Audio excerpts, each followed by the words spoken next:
Hello दोस्तों, स्वागत है आप सभी का आपके अपने चैनल पर। तो दोस्तों, आप सभी अवगत हैं इस बात से कि जो आरक्षण का मैटर है अभी तक क्लियर नहीं हुआ है।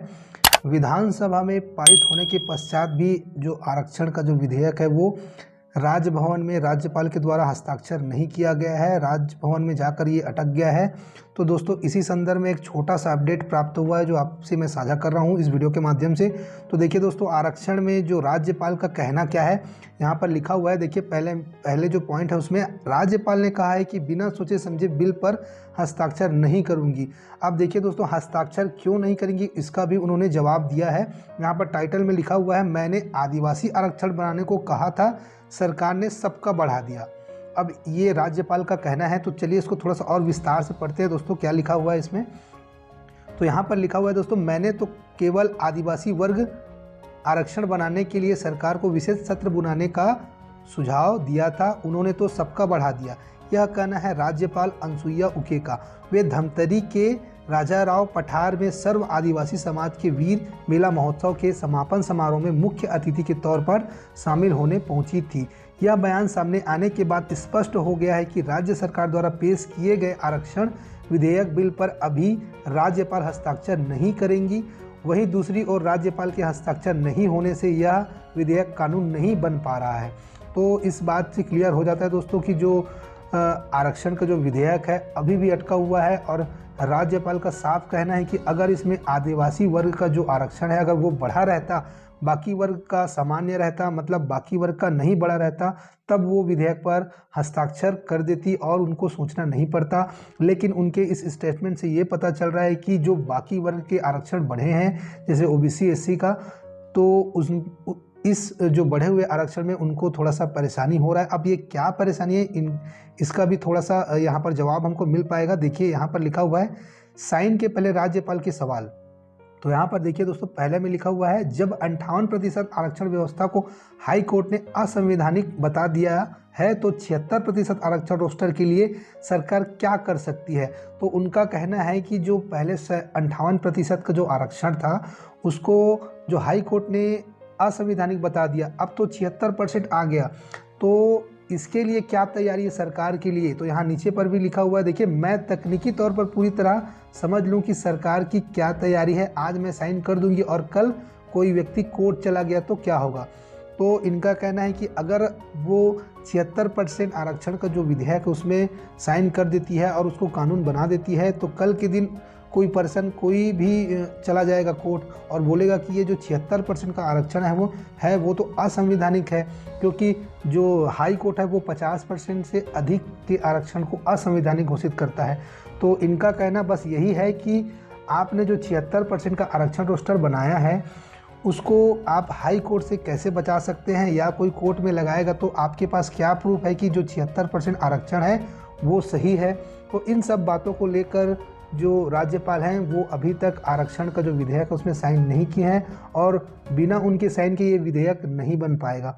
तो दोस्तों, ये जो आरक्षण का मैटर है बहुत ही गंभीर चल रहा है अभी, और इसी आरक्षण के मैटर के कारण बहुत सारे काम रुके हुए हैं। जैसे भर्तियां हो गई, छत्तीसगढ़ में जो सरकारी भर्तियां होती हैं वो पूरी तरह से अभी रुकी हुई है।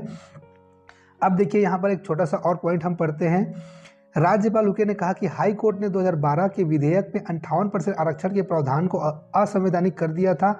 आदिवासियों का आरक्षण 32 से घटकर 20 पर आ गया। मैंने सरकार को सुझाव दिया था कि अध्यादेश लाएं या विशेष सत्र बुलाएं। अब इस विधेयक में ओबीसी का 27%, अन्य का 4% और एससी का 1% आरक्षण बढ़ा दिया गया। केवल आदिवासी का आरक्षण बढ़ता तो मुझे कोई दिक्कत नहीं होती। ये राज्यपाल का कहना है कि अगर सिर्फ आदिवासी वर्ग का जो घटा था वही बढ़ता तो इनको कोई दिक्कत नहीं होती, ये आसानी से विधेयक पर हस्ताक्षर कर देते। तो ये सब मामला है दोस्तों, जो आरक्षण का विधेयक है अभी भी अटका हुआ है, और अभी तक कोई ऐसा अपडेट नहीं मिल रहा है कि ये कब तक ये विधेयक कानून बन जाएगा। और ये जो प्रक्रिया रुकी हुई है इसमें आम जनता को बहुत परेशानी हो रही है, खासकर युवा वर्ग को बहुत परेशानी हो रही है, जो लगातार प्रतियोगिता परीक्षाओं के लिए तैयारी कर रहे हैं, अपना कैरियर दांव पर लगाए हैं। तो बस यही कहना चाहूँगा कि ये जो आरक्षण का मैटर हो जल्दी क्लियर हो, और जो भर्तियां हैं वो प्रारंभ हो। अगर ये मैटर अटका है तो भर्तियां कम से कम निकाल दे, ताकि उनका परीक्षा होते तक ये मैटर क्लियर हो जाए, उनका परीक्षा ले ले। जब रिजल्ट की बारी आएगी तब उस टाइम देखा जाएगा। और उस टाइम समय लगभग मेरे हिसाब से 2-3 महीना टाइम लग ही जाता है किसी भी परीक्षा को संपन्न कराने में। तो मेरा ये मानना है कि जो भर्ती परीक्षाएं हैं उसको अभी जारी रखना चाहिए। ये आरक्षण का मैटर तब आता है जब आपको नियुक्ति देनी होती है, पोस्टिंग करनी होती है। तो मेरे हिसाब से अगर कोई भर्ती परीक्षा अगर संपन्न कराते हैं तो 2-3 महीना तो लगभग लग ही जाता है। तो 2-3 महीने के अंदर में तो ये विधेयक का जो समस्या है उसका समाधान हो जाएगा। तो भर्ती परीक्षाओं को नहीं रोकना चाहिए और इसको निरंतर जारी रखना चाहिए। आरक्षण के ऊपर अब बहुत सारी ये पेपर में आपको देखने को मिल जाएगा। एक और पेपर में लिखा हुआ है, देखिए, अटक गया आरक्षण विधेयक, राज्यपाल ने कहा अभी संभव नहीं हस्ताक्षर करना। तो अभी भी मंथन इसमें चल ही रहा है कि क्या सही है और क्या गलत है। अगला जो अपडेट है दोस्तों, जो पटवारी भर्ती परीक्षा हुआ था उसका दस्तावेज सत्यापन के लिए एक लेटर जारी हुआ है।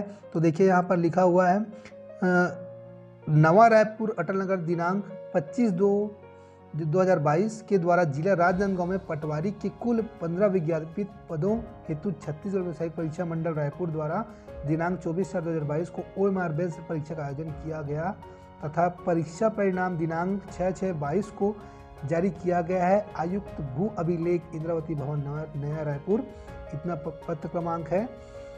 और दिनांक 21/7/2022 के माध्यम से परीक्षा परिणाम की हार्ड कॉपी प्राप्त होने के पश्चात उक्त परीक्षा के मेरिट के आधार पर विज्ञापित 15 पदों के लिए 45 उम्मीदवारों को दस्तावेज सत्यापन हेतु चिन्हांकित किया गया है। चयन समिति द्वारा चिन्हांकित अभ्यर्थियों का दस्तावेज सत्यापन दिनांक 19/12/2022 को प्रातः 10 से 5:30 बजे तक जिला कार्यालय राजनांदगांव के कक्ष क्रमांक 44 भू अभिलेख शाखा में किया जाएगा।